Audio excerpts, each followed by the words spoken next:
Bonjour les amis, aujourd'hui nous allons voir la différence entre il faut et il vaut en français. Parce que vous allez voir qu'il y a beaucoup de façons de se tromper et c'est une erreur que je vois très souvent, surtout avec l'expression il vaut mieux. Nous profiterons aussi de cette vidéo pour faire un rappel sur l'expression de l'obligation. On parlera aussi un peu du subjonctif et on verra quelques expressions intéressantes. Allez, c'est parti, on commence.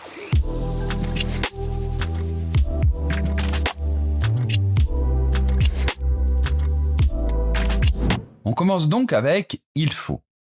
Alors, il faut d'abord, c'est le verbe « falloir ». D'accord? Donc, faites attention à la prononciation, j'ai bien dit « falloir », ça prend deux L, ça se prononce comme si c'était un seul L. Et puis, il ne faut pas confondre « il faut » avec un F et « il vaut », que l'on verra après, avec un V, d'accord? Je répète, il faut, il vaut. Alors, le verbe « falloir » est un verbe très spécial en français qui ne se conjugue qu'à la troisième personne du singulier. C'est un petit peu comme le verbe, par exemple, « pleuvoir ». On dit « il pleut », mais on ne peut pas dire « tu pleus ». Mais ce qui est le plus intéressant avec le verbe « falloir », c'est ce qu'il exprime. Donc le verbe « falloir » exprime l'obligation et on pourrait dire aussi un besoin, voire la nécessité, voire même une règle. On va tout de suite voir des exemples. Il faut travailler pour réussir. Attention, il faut arriver à l'heure. Rien ne sert de courir, il faut partir à point. Il faut boire suffisamment d'eau dans la journée. Donc on voit déjà que dans tous ces exemples, la construction grammaticale, c'est « il faut » suivi de l'infinitif. Nous verrons que la construction « il faut » suivi du subjonctif est possible aussi, et nous le verrons un peu plus tard. Je vous recommande de retenir ici « il faut » exprime l'obligation ou la nécessité. Maintenant, regardons « il vaut ». D'accord? Donc attention à la prononciation « vaut ». Il s'agit ici du verbe « valoir ». Donc, voyons tout d'abord l'usage, on va dire, classique du verbe « valoir ». Mais le verbe « valoir », il exprime la valeur. Alors, il peut s'agir par exemple du prix. Exemple, ce vase vaut 300 €. Combien vaut cette montre? Ouh, elle vaut très cher. Mais la valeur ne correspond pas toujours à un prix fixe. Par exemple, on peut dire « ce livre a beaucoup de valeur et il vaut bien 3 petits livres ». Je ne sais pas, par exemple, d'accord? Il y a d'ailleurs une expression très intéressante, c'est l'expression « valoir la peine », c'est-à-dire valoir l'effort qu'on va y dédier. Par exemple, est-ce que ça vaut vraiment la peine de continuer ce projet?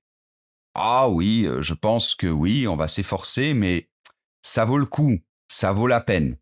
C'est similaire. Est-ce que ce livre vaut la peine d'être lu? Ah oui, il en vaut bien la peine.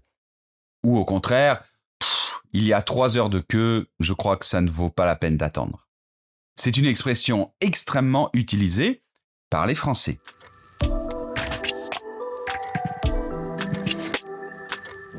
Maintenant, voyons l'expression qui nous intéresse particulièrement dans cette vidéo, parce que justement, c'est là où vous vous trompez avec « il faut ».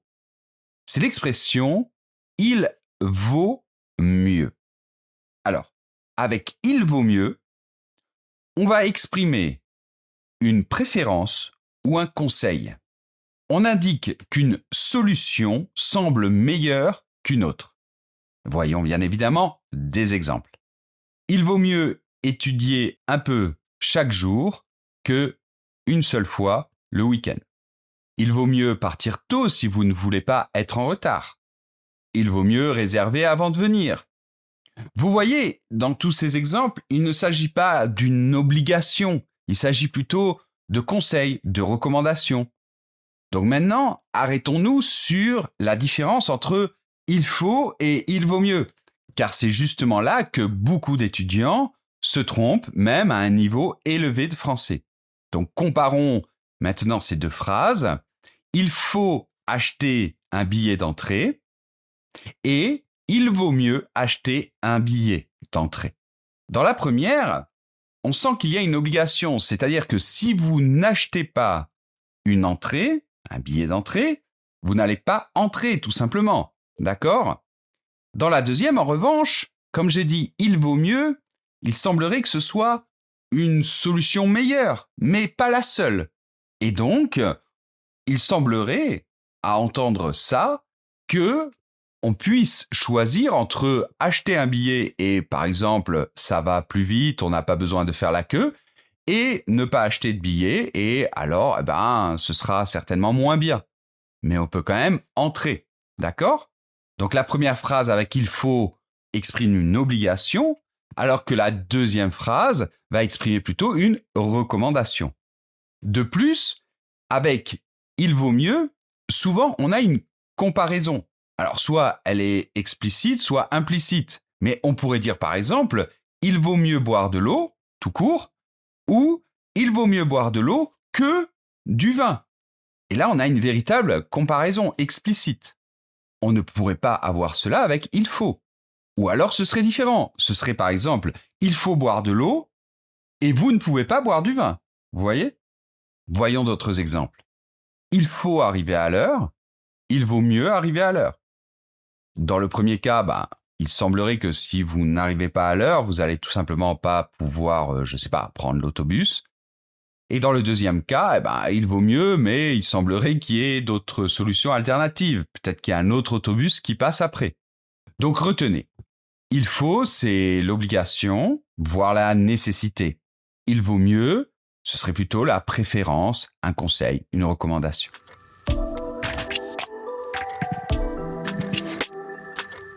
Bien. Maintenant, voyons l'utilisation du subjonctif. Parce que jusque-là, on a vu des cas où c'était suivi, toutes ces expressions, de l'infinitif. Mais on peut aussi utiliser le subjonctif, donc voyons pourquoi et comment. Avant d'aller plus loin, si vous aimez ces explications, cette vidéo, tout le travail que l'on fait avec toute l'équipe, car derrière moi, il y a toute une équipe qui m'aide à écrire ces vidéos, ce serait très gentil à vous de nous mettre un bon pouce vers le haut. Il suffit juste de mettre un clic sur like. Et pour nous, c'est très important. Et ce n'est pas une obligation, mais une recommandation. Je vous recommande de vous abonner à notre chaîne, comme ça, vous recevrez d'autres vidéos pour apprendre le français. C'est aussi une manière de nous soutenir et nous voyons d'ailleurs que plus de la moitié des gens qui suivent nos vidéos ne sont pas encore abonnés. Donc si vous aviez la gentillesse de vous abonner et de mettre un petit like, ce serait parfait, merci. Donc jusque-là, on avait vu l'infinitif. Donc, qu'est-ce qui se passe ? On voit que dans les exemples qu'on a utilisés, en fait, le sujet est soit indéfini, soit mal défini. Il faut se coucher tôt. C'est indéfini, on ne sait pas vraiment qui doit se coucher tôt, c'est en général. Il faut travailler régulièrement. Il vaut mieux partir tôt. Il vaut mieux réserver à l'avance. Alors oui, bien sûr, avec le contexte, on va comprendre qu'il s'agit de nous, on parle pour nous. Nous, on ferait mieux de réserver à l'avance. Mais on voit qu'ici, finalement, on n'exprime pas nous directement. On l'exprime à travers, ici, le pronom « il ». Donc, dans tous ces cas, on a utilisé l'infinitif. Maintenant, regardez la différence. Il faut que tu viennes tôt. Il faut que nous partions maintenant. Il vaut mieux que tu attendes un peu. Bien. Vous l'avez compris, dans ce cas-là, le sujet est bien défini. Il est différent de « il » et on doit faire suivre ces expressions de « que » plus le subjonctif.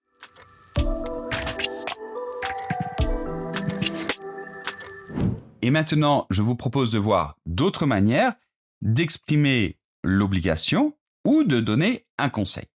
Alors déjà, pour exprimer l'obligation, on a un autre verbe qui est très très important, c'est le verbe « devoir ». Alors là, pour le coup, il est toujours suivi de l'infinitif.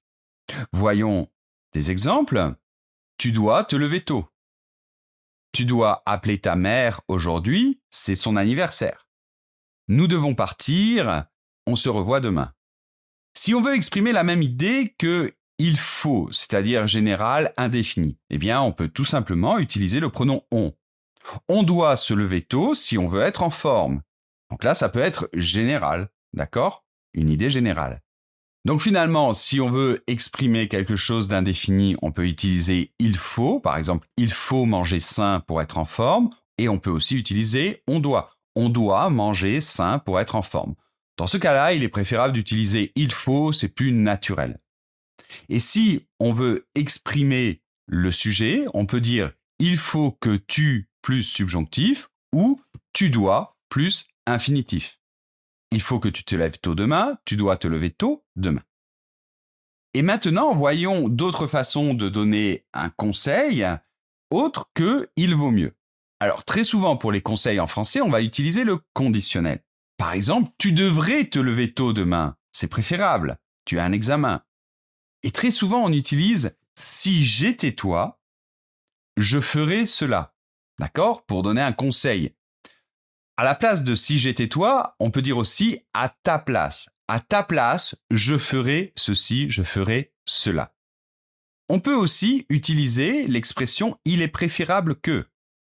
Je pense qu'il est préférable que tu te couches tôt ce soir, car demain tu dois te lever tôt. Et on retrouve ici, bien évidemment, après que le subjonctif. Cependant, il existe aussi des formules qui sont plus impersonnelles, comme par exemple, il est conseillé de ne pas marcher pieds nus sur la pelouse. Cela peut être dangereux. Donc, il est conseillé de suivi de l'infinitif va exprimer plutôt un conseil ici.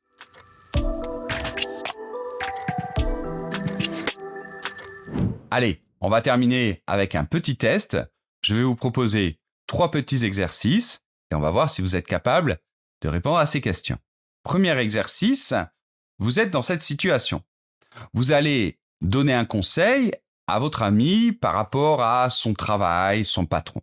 Donc, vous vous référez à son patron et vous allez plutôt lui dire « il ne faut pas le contredire » ou plutôt « il vaut mieux ne pas le contredire ». Donc, je vous rappelle, il s'agit d'un conseil.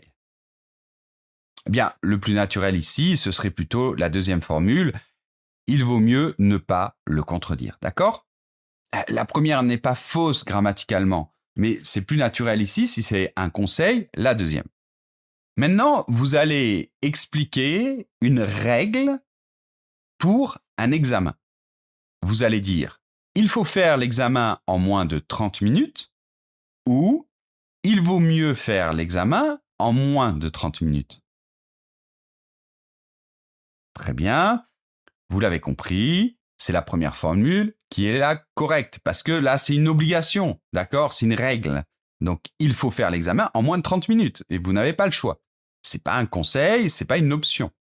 Finalement, dernier exercice, vous voulez dire qu'un film que vous avez vu, que vous aimez beaucoup, eh bien, que ce film mérite vraiment d'être regardé, d'être vu à un ami. Vous allez lui dire, ça vaut vraiment de voir ce film. Vous avez complété? Ça vaut vraiment la peine de voir ce film. On aurait pu dire aussi, ça vaut vraiment le coup de voir ce film. On aurait même pu dire, ce film mérite vraiment d'être vu. Et si vous voulez apprendre le français, nous avons 2 cours gratuits qui sont excellents pour commencer ou pour les niveaux intermédiaires avancés. Et si vous voulez aller plus loin, bien sûr, vous avez nos cours avec nos professeurs, notre académie, les cours one-to-one ou encore nos cours à faire de manière autonome, par exemple pour travailler un examen ou tout simplement pour vous améliorer en français. N'oubliez pas qu'il vaut mieux prendre du plaisir quand on apprend une langue, et je dirais même plus, je pense qu'on peut le dire, il faut prendre du plaisir pour bien apprendre quelque chose. Je vous embrasse très fort, prenez bien soin de vous et à très bientôt.